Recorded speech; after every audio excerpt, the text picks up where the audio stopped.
L'homme ne vivra pas de pain seulement, mais de toute parole qui sort de la bouche de Dieu.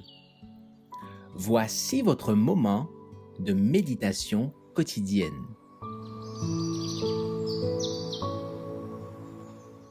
Maranatha, le 1er janvier, la première venue de Jésus.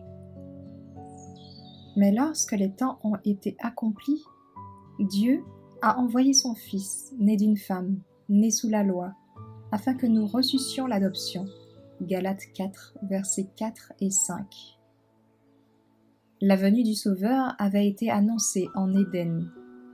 Quand Adam et Ève eurent entendu la promesse pour la première fois, ils s'attendirent à un prompt accomplissement.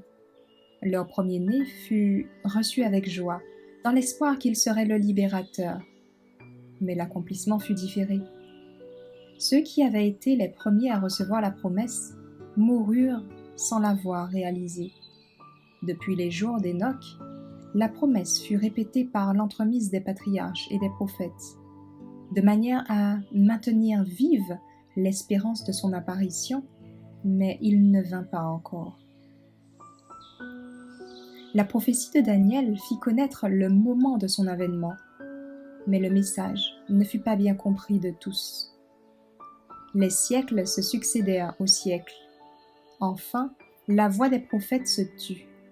Alors que la main de l'oppresseur pesait sur Israël, plusieurs étaient prêts à s'écrier « Les jours passent, et toute prophétie demeure sans effet. » Ézéchiel 12, verset 22.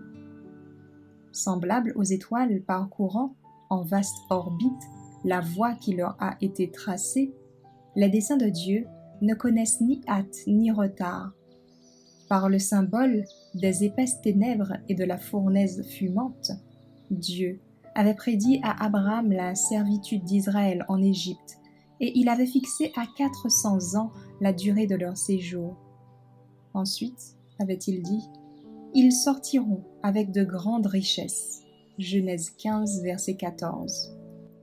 Toute la puissance de l'orgueilleux empire des pharaons s'opposa vainement à l'accomplissement de cette parole.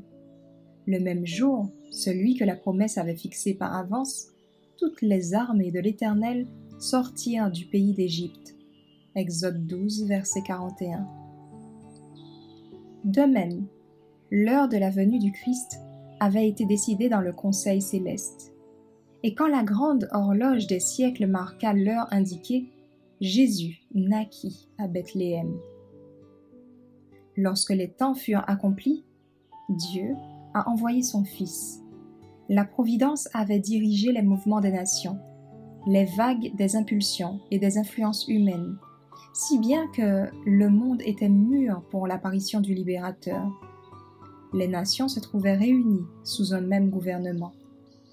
Jésus vint alors pour rétablir en l'homme l'image de son Créateur. Lui seul peut reconstituer un caractère ruiné par le péché. Il vint chasser les démons qui exerçaient une domination sur les volontés.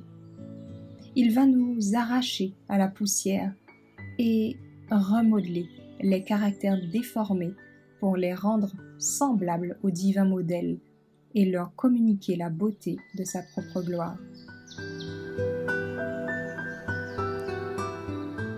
Merci d'avoir écouté cette présentation. Assurez-vous de nous rejoindre demain pour votre moment de méditation quotidienne avec lereste.org.